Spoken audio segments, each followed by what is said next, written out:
Evening guys, and welcome to Norwich Droids. Here is an update on Tom's chopper build. He's currently busy working away, painting and prepping parts to get him finished for a target of May. That's ultimately when he wants chopper finished.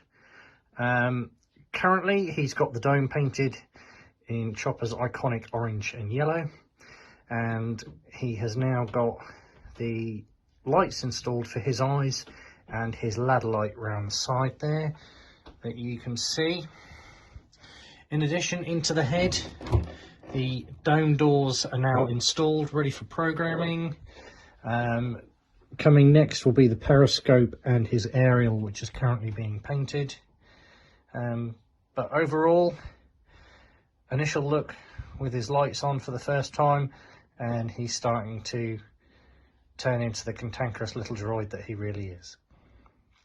Catch you all later, and follow us for more updates on Chopper, along with Anton's R5 and some other little projects that Jason has also got on the go as well.